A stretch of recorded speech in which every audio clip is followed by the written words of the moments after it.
আজকে চলে গিয়েছিলাম বনগাঁ চৈত্র সেলে। তো আজকে আমি আমার মা যাব, আমার বোন যাবে না। আমার বোন আমাকে মনে মাতে দিতে গিয়েছিল।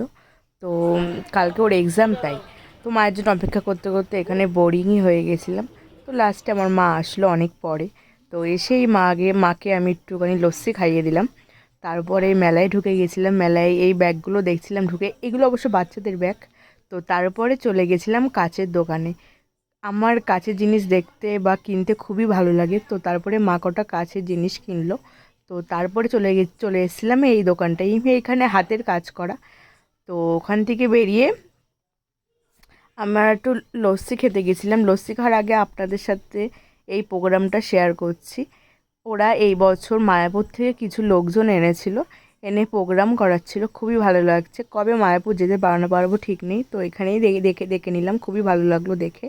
তো যেহেতু ওইখানে লস্যি খাইনি, সেহেতু আমার মা আমাকে এখানে লস্যি খাইয়ে দিল। অবশ্য গলাটা একটু শুকিয়ে গেছিলো তাই। তো আর তারপরে আমি আর আমার মা শপিং টপিং করে ভ্যানে উঠে গেছিলাম। তো বেশি দূর না আমাদের বাড়ির থেকে, এইটা কিছুটা ডিস্টেন্স। এই যে আমার বোন আমাকে নিতেও চলে এসছে, মানে আমার মা মোড়ে আমাকে দিয়ে গেল। এই মোড়ে আমাকে আমার বোন নিতে এসছে।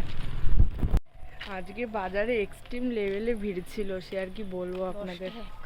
বাবা, আর আমার মা প্রত্যেকটা দিন আমার ছেলে যা লাগে, প্রত্যেকটা দিন মানে প্রত্যেকদিন ভিড় হয়।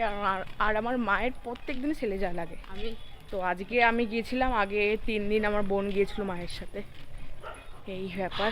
তো বাড়ি গিয়ে কথা বলছি।